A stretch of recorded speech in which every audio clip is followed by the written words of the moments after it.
In Flip 1.5, we've added slicing, which is our most requested feature, and this is a free update if you are an existing user. So now you can cut samples up into as many as 16 different pieces, like you can split up drum loops into individual hits, or you could prepare samples with different chords in them or something. And so where Flip used to be about working with 9 samples, now it's kind of like working with whatever 9 times 16 is. So you'll find it on the samples page. First, let's load a sample. We've also added a bunch of fun loops in this update.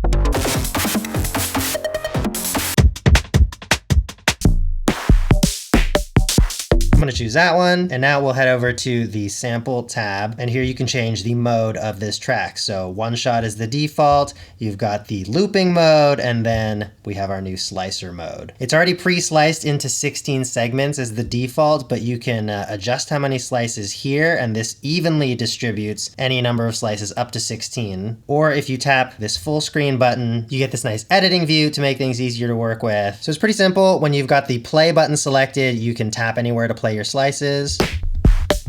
If you press minus, then tapping will remove a slice. However, you have to tap in the top half of the waveform because in the bottom half, we're letting you still play the slices just because obviously it's going to be helpful if you can hear slices while you're editing them. And then same thing, if you have the plus selected, you can tap in the top half of the waveform to add slices or in the bottom half to play.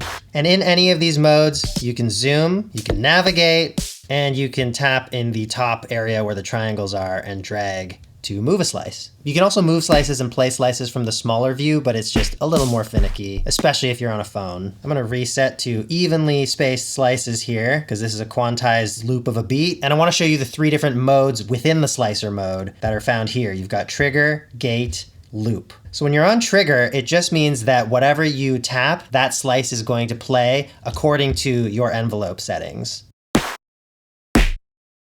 So if I make this a super short envelope, these are going to be really short little clicks. If you've got it in gate mode, then it means that as long as you hold down a note, it will play the slice, assuming that the slice is long enough, because if it gets to the end of the slice, it's just going to stop. And also it still will take your envelope settings into account. So just to make this simpler, let's have longer slices here. Holding down that slice, you can see that it played all the way through, but we still just heard a little click, and that is because my envelope is set like that. So let's just give it full sustain and no release. Go back to the sample tab, and this slice will play for as long as I hold it. And then there is the looping mode, and let's go back to 16 slices for this. And this behaves like the gate mode, except that as long as you hold down a slice, it will loop.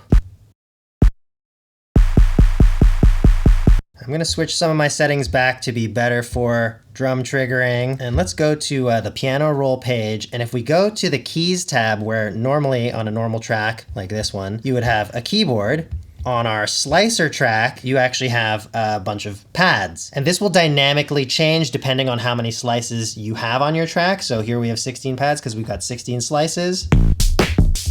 So if you want to record a live performance of your slices, you can do that from this page, or you can even use the slices themselves, either here or here if the sequencer is running. Whenever you play slices from this page, that will also get recorded into the sequencer, and you can also program your slices into the sequencer. So when you're looking at the normal piano roll on a slicer track, you just get this reduced number of keys for your slices. And by the way, these channel settings are non-destructive, so if I switch between one shot, looping, slicer, I'm not going to lose any of those settings if I'm experimenting with what I want to do with my sample.